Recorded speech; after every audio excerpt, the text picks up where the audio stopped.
Oi, meu nome é Verônica.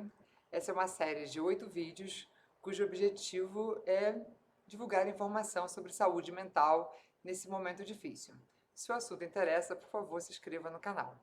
Esse é o quarto vídeo e no final dele eu vou ler a pergunta do quinto, como faço sempre.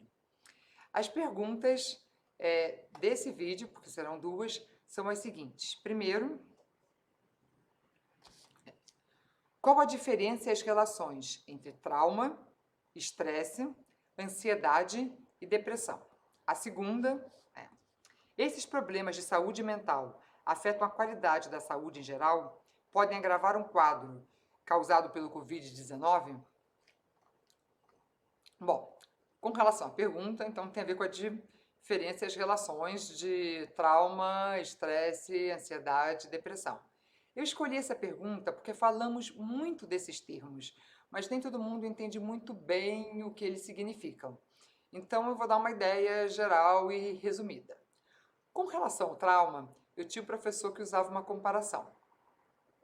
Ele falava: imagina uma pessoa que recebe uma martelada no dedo. Em seguida, perguntam para ele quanto é 2 mais 2. É muito provável que ele não consiga responder a essa pergunta. Né? O trauma é um estímulo excessivo, psiquicamente excessivo, não como fisicamente excessivo, no caso, no exemplo da martelada. Né? Ele provoca uma pane mental, pois todo o aparelho psíquico fica sobrecarregado, né, tentando se reestruturar e dar conta desse excesso. Alguns fatores são traumáticos para a maioria das pessoas, um estupro, mas existem também aspectos individuais. O medo da doença pode ser excessivo para alguns, mas não para outros. Com relação ao estresse, sentir estresse às vezes é saudável, né? O organismo é avisado da iminência de um estímulo possivelmente desestruturante, né? E libera determinadas substâncias químicas. Entretanto, o estresse se torna um problema em algumas situações. Primeiro, se prolonga por muito tempo, se tornando crônico. Nesse caso, ao invés de responder a um estímulo presente, a pessoa começa a ter medos exagerados, de situações irreais ou medo de problemas futuros apenas supostos ou imaginados. Então, o estresse se transforma em ansiedade. O sujeito tenta responder a coisas para as quais não existe resposta e termina com um pedido de construir reações mais condizentes com as dificuldades da realidade.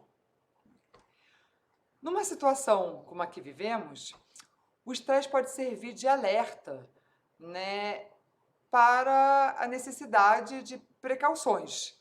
Por outro lado, existe a possibilidade que o estresse grave gere um quadro de ansiedade que dificulta a diferença entre perigos reais e imaginários, gera angústia, né, e impede ações eficazes. Né? Escutamos sobre pessoas que têm taquicardia apenas em pensar em sair de casa ou sentem sintomas que depois se mostram imaginários. Outro problema é que pessoas ansiosas têm mais facilidade de transformar uma tríade que é saudável, né, que é informação, precaução, né, e solidariedade, numa outra tríade que não ajuda em nada, que é pânico, né, culpa e agressividade. Uma amiga escutou um homem gritando com um senhor na fila do supermercado. Ele dizia que ele não deveria sair de casa porque havia possibilidade de ser contaminado, precisar ser hospitalizado e há a questão da possibilidade de falta de leitos. Bom, o idoso estava comprando comida e o outro não sabia se havia outra pessoa para fazer aquilo por ele. Ou seja, pânico, culpa, agressividade. E aonde isso nos leva? Além do estresse crônico, outra preocupação são as reações agudas ao estresse. diante de situações que são psicicamente muito desafiadoras, né? Como, por exemplo, o medo da morte. O sujeito se sente na iminência de uma catástrofe, mesmo que o perigo seja real e ele racionalmente saiba disso. Nessas circunstâncias, trauma, estresse, ansiedade andam juntas, né? Pois a reação aguda ao estresse pode ser percebida como um evento traumático, excessivo, e gerar um quadro próprio de certos tipos de ansiedade, como o estresse pós-traumático ou as crises de pânico. Ou seja, a ansiedade pode ser um sintoma do estresse grave. Assim como a reação aguda ao estresse pode ser um trauma. No momento atual, a maioria das pessoas se sentem meio estressadas e muitas têm alguns sintomas de ansiedade. A situação merece atenção quando é desproporcional, obsessiva, compulsiva ou agressiva, além de existirem medos, inquietudes persistentes, intensas, que tomam conta da vida do sujeito e impedem reações eficazes. Agora, com relação à depressão. A depressão é um transtorno de humor, né, caracterizado por sintomas como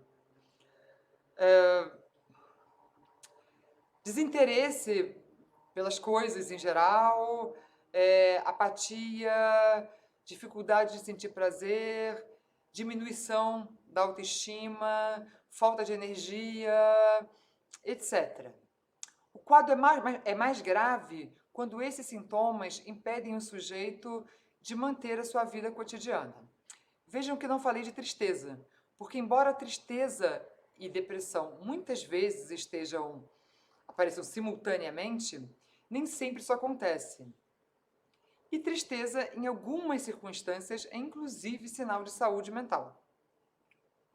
Com relação, né, ao vínculo entre depressão e estresse, durante décadas explicamos a depressão através, como resultado, né, da diminuição de determinadas substâncias que atuam na transmissão dos sinais entre os neurônios. Atualmente, uma nova hipótese ganhou espaço. De acordo com ela, diante de uma situação estressante, o organismo produz hormônios que acabam afetando o funcionamento neuronal, por alterar a composição química do ambiente onde os neurônios trabalham.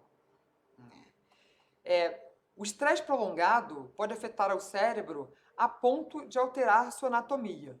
Muitos estudos têm sido publicados a esse respeito. Por exemplo, segundo né, feito pela Universidade de Medicina, na USP, né, junto com uma instituição inglesa, né, o estresse grave gerado na infância pode gerar alterações neuroendócrinas permanentes. O importante disso é que essas alterações podem predispor a pessoa a um quadro depressivo na vida adulta. Um estudo como esse pode explicar a grande correlação estatística que existe entre dois fatores, né? O estresse grave na infância e a depressão na vida adulta, além de lançar alguma luz, né, sobre um problema meio misterioso até hoje, que é a relação entre os fatores ambientais e os fatores biológicos. Então, né, outra questão também é a relação, né, o vínculo possível entre depressão e ansiedade. E existem várias relações. Primeiro, a ansiedade pode levar a um quadro depressivo. Existe um caminho que percebemos em muitos pacientes, que vai estresse, ansiedade, depressão. Inclusive, é um percurso comum em casos de esgotamento grave profissional, que por sinal será o tema do 8º e último vídeo dessa série, né? Ademais, depressão e ansiedade às vezes aparecem juntos e têm alguns sintomas em comum. Diminuição da concentração, insegurança, às vezes agressividade. Não existe consenso com relação a isso, mas alguns psiquiatras defendem uma síndrome ansioso-depressiva, afirmando inclusive que a diferença entre esses dois diagnósticos seria mais quantitativa do que qualitativa. Agora, com relação à segunda pergunta. Esses problemas de saúde afetam a qualidade da saúde em geral, os problemas de saúde mental, podem agravar um quadro causado pela Covid-19? Bom, não existem pesquisas que nos possibilitem fazer uma afirmação categórica a esse respeito. Entretanto, o estresse e a ansiedade aumentam o risco de desenvolver gastrite, problemas de sono, pressão alta, arritmia cardíaca, principalmente se já existe um quadro pré-existente. Além disso, elas causam um desgaste no organismo. Não é à toa que é comum aparecerem as pessoas ficarem doentes depois de períodos longos de estresse e ansiedade. Quanto à depressão, a outra questão a ser considerada, pois há um tempo pesquisas associam a depressão a desajustes no sistema imunológico, né? Por fim, há o mau hábito de usar substâncias que em si fazem mal à saúde como forma de lidar com problemas psicológicos. Enfim, não se pode dizer que essas questões de saúde mental sejam uma comorbidade, como a diabetes, por exemplo. Entretanto, ajudar não ajuda. Bom, agora com relação à pergunta do próximo vídeo. A pergunta é a seguinte.